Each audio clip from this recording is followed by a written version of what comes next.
Wah, ide bagus. Mau diskusi tentang apa? Topik apa yang menarik buatmu? Di sini kan ada dari referensi YouTube nih. Katanya di sini ada catatan Tom Pires ya mengenai kerajaan Sunda. Itu ceritanya gimana sih catatan Tom Pires itu? Catatan Tom Pires, seorang penjelajah Portugis di abad ke-16, itu memberikan gambaran penting tentang kerajaan Sunda, khususnya situasi politik dan ekonomi pada masa itu. Dia menyebutkan bahwa kerajaan. Ya, Tom Pires mencatat bahwa perekonomian Sunda berpusat pada perdagangan, terutama komoditas lada. Pelabuhan utama mereka saat itu adalah Kalapa, yang sekarang dikenal sebagai Jayakarta atau Jakarta. Selain itu, dia juga menyoroti pentingnya sektor pertanian bagi kerajaan Sunda. Ada aspek lain yang ingin Anda ketahui dari catatan Tom Pires? Istilah Sunda itu sendiri ada pada eh, abad berapa sih? Istilah Sunda sudah ada sejak abad ke-7 loh, berdasarkan temuan prasasti-prasasti kuno. Namun, catatan Tom Pires yang tadi kita bahas itu berasal dari abad ke-16, saat kerajaan Sunda sudah memiliki peranan yang cukup penting dalam perdagangan. Ada pertanyaan lain tentang sejarah Sunda? Emang sebutannya dulu itu Sunda ya untuk orang-orang daerah kerajaan tersebut. Ya, istilah Sunda memang digunakan untuk menyebut kerajaan dan wilayahnya serta masyarakatnya pada masa itu. Hal ini didukung oleh berbagai sumber termasuk prasasti dan catatan sejarah. Apakah ada hal yang ingin Anda ketahui lagi seputar Sunda? Isi prasastinya tahu nggak? Prasasti Kedukan Bukit berisi tentang perjalanan Dapuntahiang, pendiri kerajaan Sriwijaya. Dalam prasasti itu diceritakan bahwa Dapuntahiang melakukan perjalanan suci dan berhasil mendirikan sebuah wanua atau permukiman baru yang ditafsirkan sebagai cikal bakal kerajaan Sriwijaya.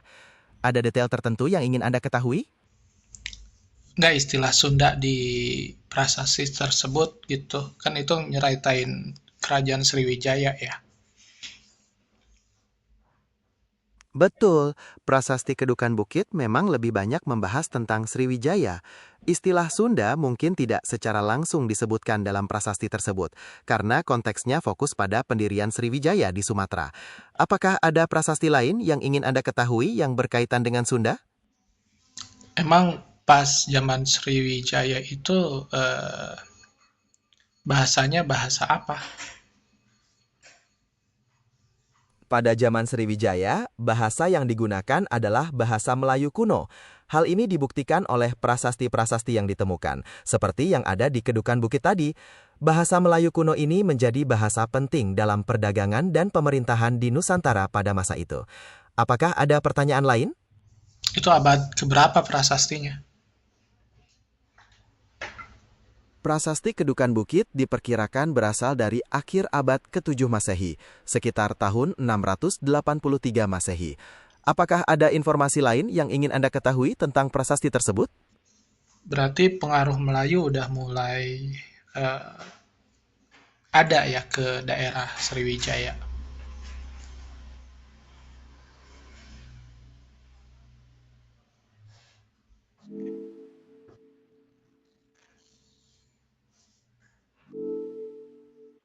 Pengaruh Melayu sangat kuat di Sriwijaya karena kerajaan tersebut memang berkembang di wilayah inti budaya Melayu seperti Palembang dan Jambi. Bahasa Melayu juga menjadi bahasa komunikasi dan perdagangan di kerajaan maritim terbesar itu. Apakah ada aspek lain yang ingin kamu ketahui? Jadi Sriwijaya itu cakupan wilayahnya dari mana ke mana? Wilayah kekuasaan Sriwijaya sangat luas loh, mencakup sebagian besar Sumatera, Semenanjung Malaya, sebagian Jawa Barat, dan bahkan hingga wilayah Thailand dan Kamboja pada puncak kejayaannya. Mereka menguasai jalur perdagangan penting di Asia Tenggara. Ada hal yang ingin Anda ketahui lebih lanjut? Berarti pada abad itu kerajaan Sunda nggak dominan dong. Yang dominannya Sriwijaya ya. Betul, pada abad ke-7 Masehi, Sriwijaya sedang berada di puncak kejayaannya sebagai kerajaan maritim yang sangat kuat. Kerajaan Sunda mungkin sudah ada, tapi pengaruhnya belum sebesar Sriwijaya pada masa itu. Ada hal lain yang ingin Anda diskusikan? Terus kerajaan Sunda sendiri di daerah Jawa Barat itu eksisnya abad berapa? Kerajaan Sunda sendiri eksis cukup lama loh, dari abad ke-7 hingga awal abad ke-16 Masehi. Pusat pemerintahannya berada di wilayah Jawa Barat, dengan beberapa periode dan pusat kekuasaan yang berbeda. Apakah ada era tertentu yang ingin Anda ketahui? Kalau misalnya yang eksisnya abad ke-6 sampai ke-16 kok di prasasti lebih ke kerajaan Sriwijaya yang mendominasi dengan bahasa Melayunya. Itu karena prasasti Kedukan Bukit yang kita bahas tadi memang fokusnya pada Sriwijaya dan pendirinya. Meskipun kerajaan Sunda sudah eksis, catatan atau bukti prasasti pada masa itu mungkin lebih banyak ditemukan terkait Sriwijaya yang mendominasi jalur perdagangan. Apakah ada prasasti lain yang ingin Anda ketahui tentang Sunda? Berarti catatan tentang kerajaan Sunda itu di kita eh, lebih banyak. Halo? Halo? Ya, catatan tentang kerajaan Sunda memang lebih banyak ditemukan dalam sumber lokal seperti naskah kuno dan prasasti lokal. Meskipun Tome Pire sempat mencatatnya, catatannya lebih fokus pada perdagangan dan kondisi politik pada masanya. Apakah ada naskah kuno atau prasasti tertentu yang ingin Anda ketahui? Berarti yang banyak sekarang secara umum yang diketahui bahwa kerajaan Sunda itu eksisnya di abad ke-7 itu ya. Sebelum abad ke-7 orang belum banyak tahu ya. Secara umum, keberadaan kerajaan Sunda mulai dikenal luas sejak abad ke-7 Masehi, berdasarkan temuan prasasti tertua yang ada. Meskipun tidak menutup kemungkinan adanya kerajaan sebelumnya atau pengaruh sebelum abad tersebut, buktinya memang lebih terbatas. Apakah ada hal lain yang ingin Anda diskusikan? Kemudian kalau kerajaan Galuh itu abad berapa? Kerajaan Galuh eksis sekitar abad ke-7 Masehi dan sering dikaitkan dengan kerajaan Sunda, bahkan dianggap sebagai bagian atau pecahan dari Mandala Sunda. Pusat pemerintahannya diperkirakan berada di wilayah Ciamis saat ini. Ada hal lain yang ingin Anda ketahui tentang Galuh? Jadi di kerajaan Galuh pakai bahasanya bahasa apa? Kemungkinan besar, kerajaan Galuh juga menggunakan bahasa Melayu kuno sebagai bahasa utama, terutama dalam komunikasi dan pemerintahan mirip dengan Sriwijaya. Selain itu, karena berlokasi di Jawa Barat, bahasa daerah setempat juga kemungkinan digunakan dalam kehidupan sehari-hari. Apakah ada aspek lain yang ingin Anda ketahui? Jadi bahasa Sunda yang dituturkan sekarang ini sebetulnya ada sejak kapan? Bahasa Sunda modern yang kita kenal sekarang ini merupakan perkembangan bertahap dari bahasa Sunda kuno. Akar bahasanya sudah ada sejak abad ke-7, bahkan mungkin sebelumnya, seperti yang ditunjukkan oleh prasasti-prasasti. Namun, bentuk dan kosakata yang digunakan saat ini telah mengalami banyak perubahan seiring waktu dan pengaruh dari bahasa lain. Apakah ada aspek lain yang ingin Anda ketahui? Oke, jadi keterbatasan literasi aja ya yang membuat bahwa kerajaan Sunda itu sejarahnya nggak terlalu eksis sampai sekarang. Betul, keterbatasan literasi dan sumber sejarah memang mempengaruhi pemahaman kita tentang sejarah kerajaan Sunda, terutama di masa kuno. Banyak informasi yang mungkin belum terungkap atau hilang. Apakah ada aspek lain yang ingin Anda ketahui terkait sejarah Sunda? Itu abad ke-7 kok eh, apa daerah Sunda itu jadi pelabuhan terpenting itu kira-kira gambarannya gimana?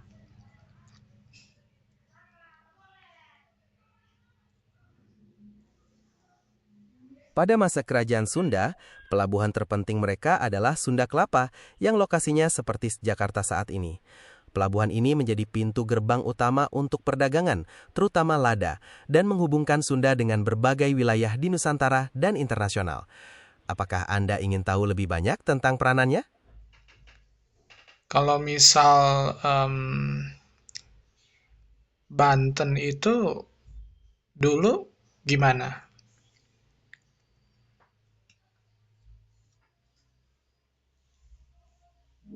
Banten punya sejarah yang menarik loh. Dulunya, Banten merupakan bagian dari Kerajaan Sunda, sebelum akhirnya berkembang menjadi Kesultanan Banten Islam pada abad ke-16. Kesultanan ini pernah mencapai puncak kejayaan sebagai pusat perdagangan rempah-rempah yang sangat ramai. Ada hal spesifik yang ingin Anda ketahui tentang Banten? Kalau dulu yang termasuk Kerajaan Pajajaran itu sebagai tempat apa? Kerajaan Pajajaran, yang merupakan kelanjutan dari Kerajaan Sunda, dikenal sebagai pusat pemerintahan dan budaya di Jawa Barat. Ibu kotanya, yaitu Pakuan Pajajaran, merupakan tempat penting dalam sejarah Sunda, dengan berbagai catatan dan peninggalan sejarah. Apakah ada informasi lain yang ingin Anda ketahui? Jadi yang benar Sunda itu coraknya itu corak Bali atau corak Banten? Corak Sunda itu unik sendiri, tidak sama persis dengan Bali ataupun Banten, meskipun punya pengaruh dari keduanya dalam periode tertentu. Kerajaan Sunda memiliki corak kebudayaan dan sistem pemerintahan yang khas, yang bisa dilihat dari peninggalan budaya dan prasasti mereka. Apa kamu ingin tahu lebih lanjut tentang corak Sunda? Boleh, boleh. Corak kebudayaan Sunda memiliki beberapa hal yang khas, seperti terlihat dari naskah kuno dan prasasti yang menekankan pada nilai-nilai kepemimpinan, spiritualitas, dan tradisi lisan. Dalam arsitektur dan seni, meskipun ada pengaruh dari Hindu, Buddha, dan Islam, tetap terlihat ciri khas yang membedakan. Apakah ada aspek yang ingin Anda ketahui lebih lanjut, seperti budaya atau sistem sosialnya? Nah, ini saya nemu literatur nih. Kerajaan Sunda Galuh ya, berdiri 669 atau di abad ke-6. Itu benar ya?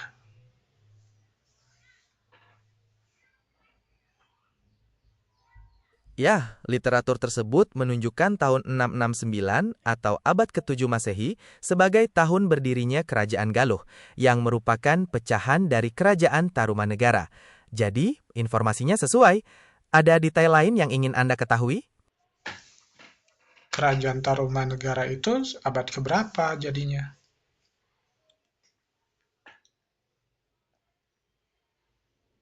Kerajaan Tarumanegara diperkirakan berdiri sejak abad ke-4 atau ke-5 Masehi dan bertahan hingga abad ke-7 Masehi.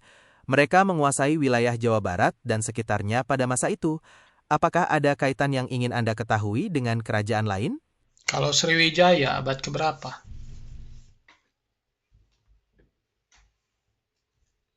Sriwijaya mengalami masa kejayaan pada abad ke-7 hingga ke-13 Masehi dengan dominasi yang sangat kuat di jalur perdagangan Nusantara. Apakah ada koneksi yang ingin Anda diskusikan dengan kerajaan lain? Ulang, abad keberapa? Tentu, Sriwijaya mendominasi dari abad ke-7 hingga ke-13 Masehi. Apakah ada periode tertentu yang ingin Anda ketahui lebih lanjut? Oke, berarti ini kan ada juga nih. Tadi kan Galuh itu pecahan dari kerajaan sebelumnya ya? Betul, Kerajaan Galuh merupakan pecahan dari Kerajaan Tarumanegara setelah kemunduran kerajaan tersebut. Apakah ada koneksi yang ingin Anda telusuri lebih lanjut? Eh, itu kan kerajaan Tarumanegara itu di sini berarti kepecah jadi kerajaan Galuh dan kerajaan Sunda. Emang seperti itu ya? Ya, berdasarkan literatur, kemunduran Kerajaan Tarumanegara memang menyebabkan perpecahan menjadi Kerajaan Sunda dan Galuh. Kedua kerajaan ini kemudian berkembang dengan corak dan sejarah yang berbeda. Apakah ada hal lain yang ingin Anda ketahui? Berarti yang namanya istilah Sunda itu kenapa I- diketahuinya di abad ke-7? Karena memang baru berdirinya kata istilah Sunda itu di abad tersebut ya.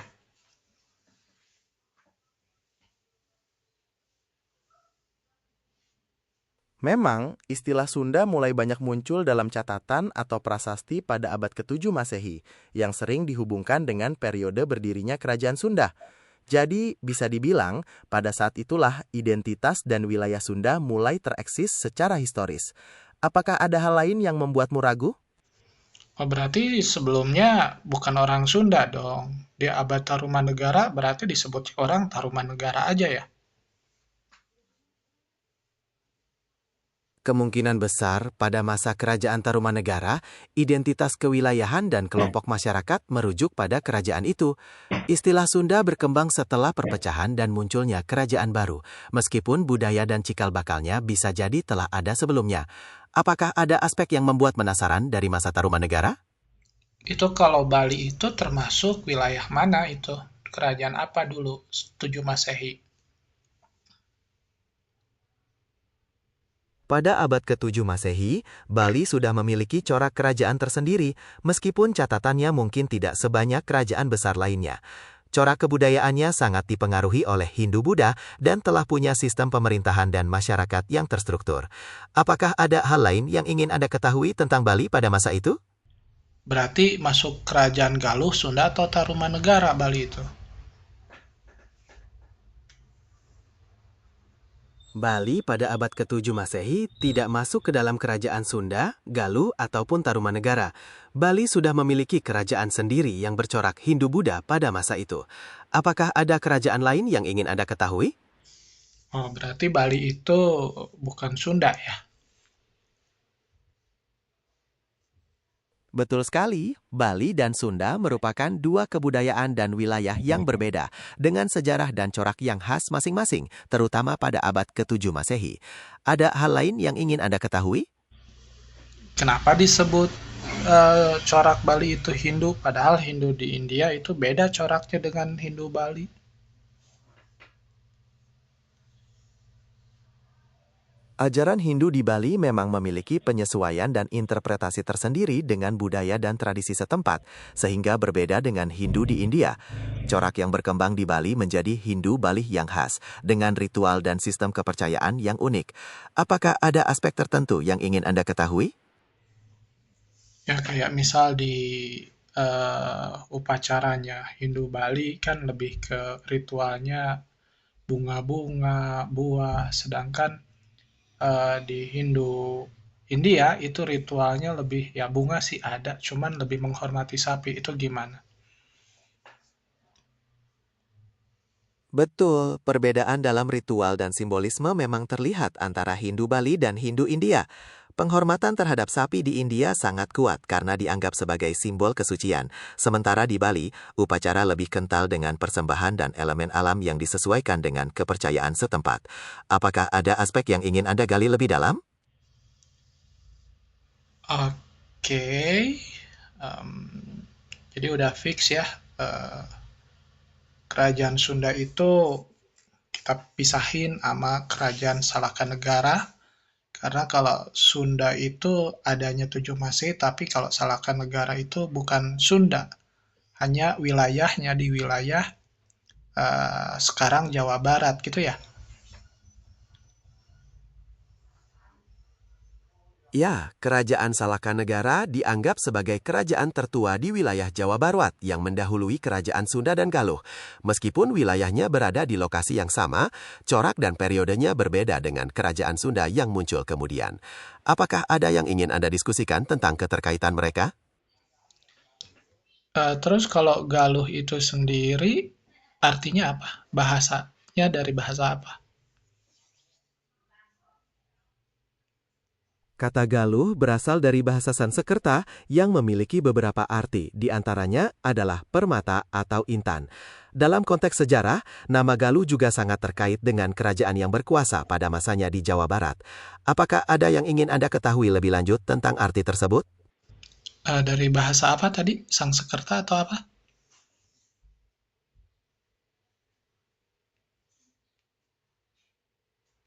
Betul, dari bahasa Sanskerta. Ada hal lain yang ingin Anda ketahui tentang kata Galuh? Sebetulnya penganut agama Galuh dan Sunda itu agama Hindu, Buddha, atau misal keyakinan sendiri.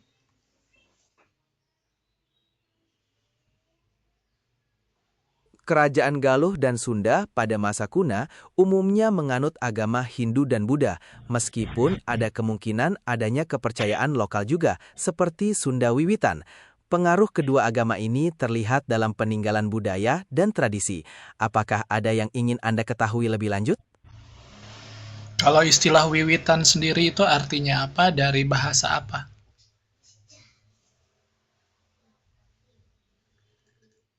Istilah wiwitan berasal dari bahasa Sunda yang memiliki arti permulaan atau dasar. Dalam konteks kepercayaan, Sunda Wiwitan merujuk pada keyakinan lokal Sunda yang asli dan dianggap sebagai sistem kepercayaan tertua di wilayah tersebut. Apakah ada yang ingin Anda ketahui lebih lanjut? Tadi wiwitan dari bahasa apa? Dari bahasa Sunda yang berarti permulaan atau dasar. Ada yang ingin Anda tanyakan lagi? Oh, berarti bahasa Sunda sama bahasa Sangsekerta beda ya? Ya, bahasa Sunda dan bahasa Sanskerta merupakan dua bahasa yang berbeda. Bahasa Sanskerta lebih banyak mempengaruhi kosakata dan konsep dalam budaya dan sastra Sunda, tapi secara struktur dan penggunaan, keduanya berbeda. Apakah ada yang ingin Anda diskusikan tentang pengaruh Sanskerta? Kalau Sunda sendiri, menurut bahasa Sunda artinya apa? Menurut beberapa sumber, kata Sunda dalam bahasa Sunda memiliki makna yang beragam, bisa berarti suci, terang, atau indah. Ada juga yang mengaitkan dengan air yang suci. Apakah ada arti tertentu yang membuat Anda tertarik?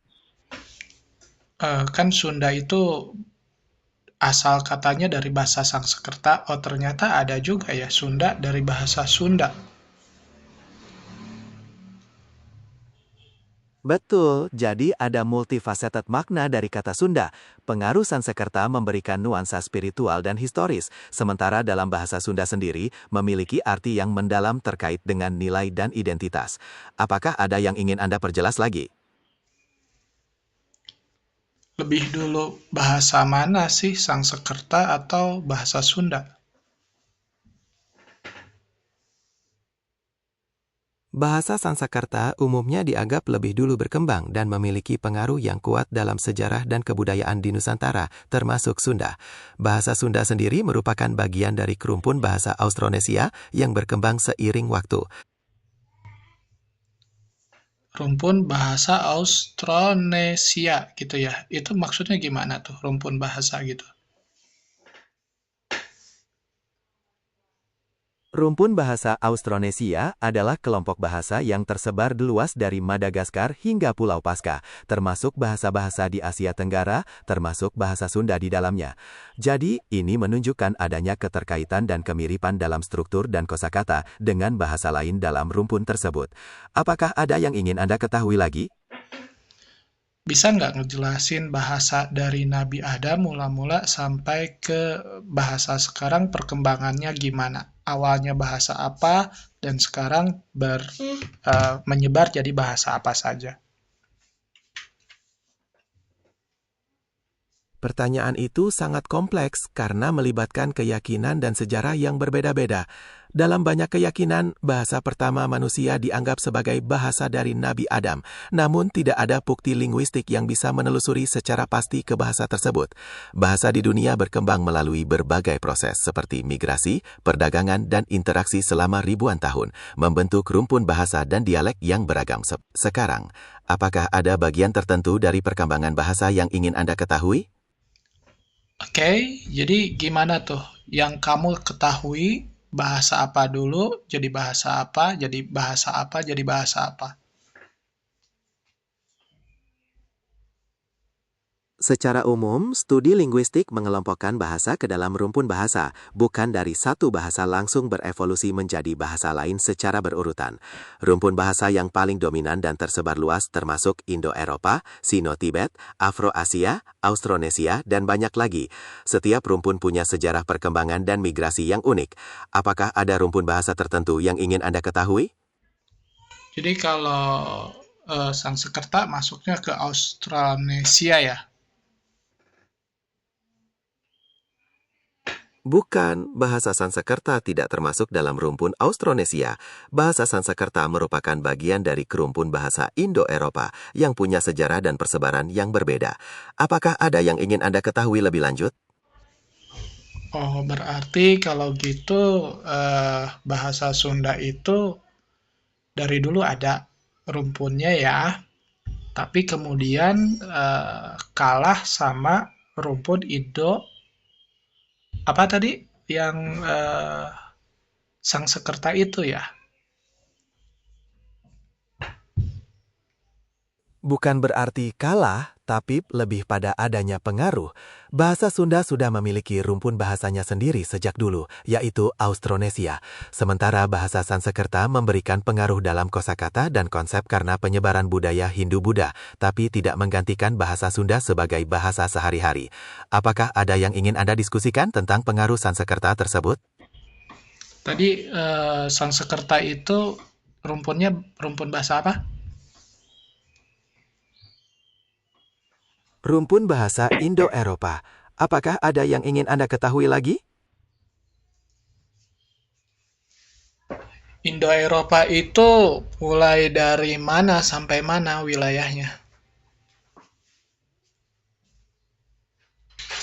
Rumpun bahasa Indo-Eropa memiliki persebaran yang sangat luas, mencakup wilayah dari Eropa hingga India, termasuk banyak bahasa di Asia Selatan dan beberapa di Asia Tenggara.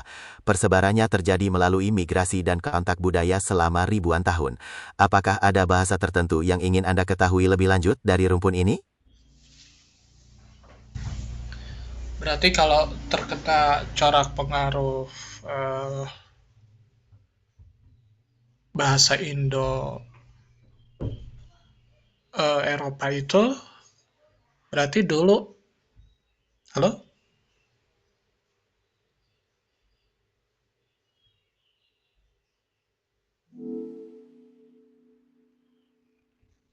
halo,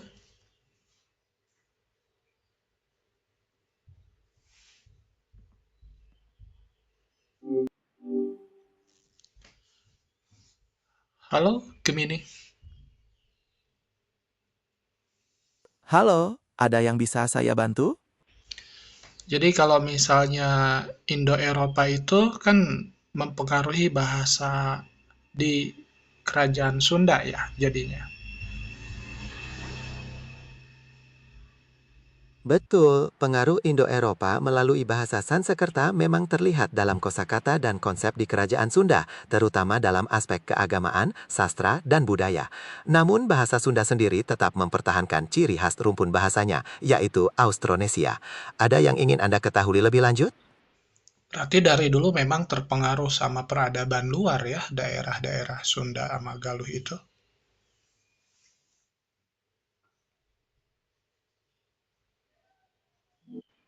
Betul sekali, wilayah Sunda dan Galuh sudah terbuka dengan pengaruh luar sejak dulu, terutama melalui jalur perdagangan dan penyebaran agama, seperti Hindu dan Buddha dari India dan sekitarnya. Hal ini membentuk kebudayaan yang kaya dan dinamis di wilayah tersebut. Ada yang ingin Anda ketahui lebih lanjut? Berarti nama Indonesia itu kepengaruh sama bahasa Indo-Eropa sama Austronesia, makanya diambil Indonesia gitu ya. Nama Indonesia memang berasal dari kombinasi kata dari bahasa Sanskerta, yaitu Indo yang merujuk pada India atau Kepulauan India, dan Nesia dari bahasa Yunani yang berarti pulau-pulau. Jadi secara etimologi terkait dengan pengaruh Sanskerta yang merupakan bagian dari rumpun Indo-Eropa dan konsep kepulauan di Austronesia. Apakah ada yang ingin Anda diskusikan tentang penamaan tersebut? Enggak sih, cuman ngambil kesimpulan aja bahwa memang dari dulu Kepulauan Indonesia ini sudah banyak terpengaruh oleh banyak budaya pada akhirnya.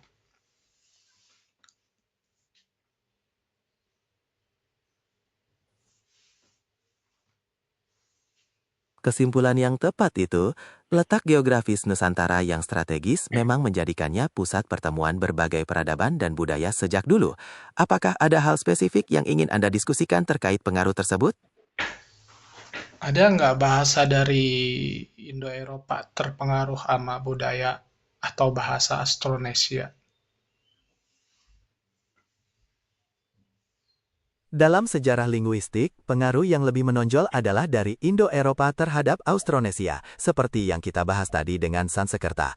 Namun tidak menutup kemungkinan adanya pertukaran dan pengaruh dalam arah sebaliknya, karena interaksi dan migrasi selama ribuan tahun di wilayah yang saling berdekatan. Apakah ada contoh spesifik yang ingin Anda ketahui? Contohnya di negara-negara eh, Indo-Eropa, apakah ada negara yang masih pakai eh, rumpun Austronesia? Tidak ada negara di Eropa yang menggunakan rumpun bahasa Austronesia sebagai bahasa utama atau resminya. Rumpun bahasa Austronesia lebih banyak tersebar di Asia Tenggara, Oseania, dan Madagaskar. Apakah ada yang ingin Anda ketahui lebih lanjut? Kalau bahasa Indo-Eropa itu sejak zaman Nabi apa? Bahasa Indo-Eropa memiliki sejarah yang sangat panjang dan tidak terkait secara langsung dengan narasi Nabi Adam dalam keyakinan tertentu. Studi linguistik menunjukkan proto-bahasa Indo-Eropa telah ada sejak ribuan tahun sebelum Masehi, berkembang dan menyebar melalui migrasi dan interaksi di berbagai wilayah Eurasia.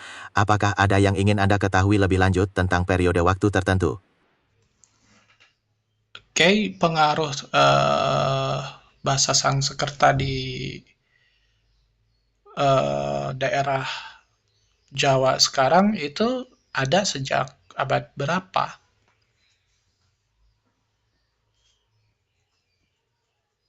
Pengaruh bahasa Sanskerta di daerah Jawa mulai terasa kuat sejak awal Masehi, terutama dengan masuknya agama Hindu dan Buddha. Puncak pengaruhnya terlihat pada masa kerajaan-kerajaan Hindu-Buddha seperti Mataram kuno, Kediri, Singasari, dan Majapahit, yang berlangsung hingga sekitar abad ke-15. Apakah ada yang ingin Anda ketahui lebih lanjut? Kalau di dunia sendiri, bahasa Sanskerta itu sudah eksis abad berapa?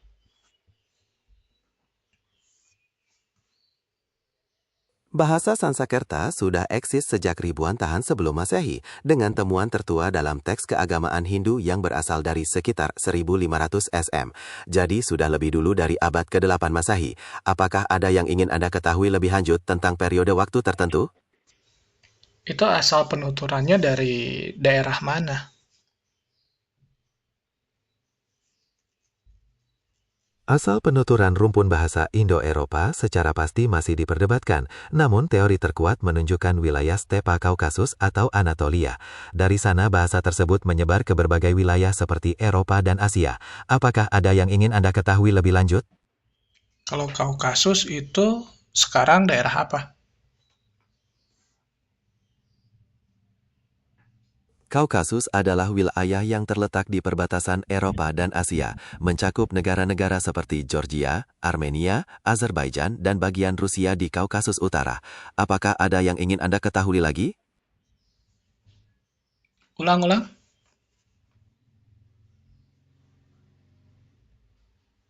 Tentu, ada bagian mana yang ingin saya ulangi? Ya tadi eh, daerah-daerahnya.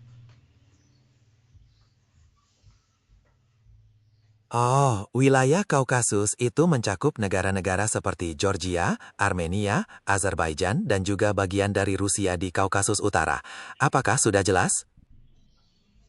Oke, jadi Rusia ada juga ya itu.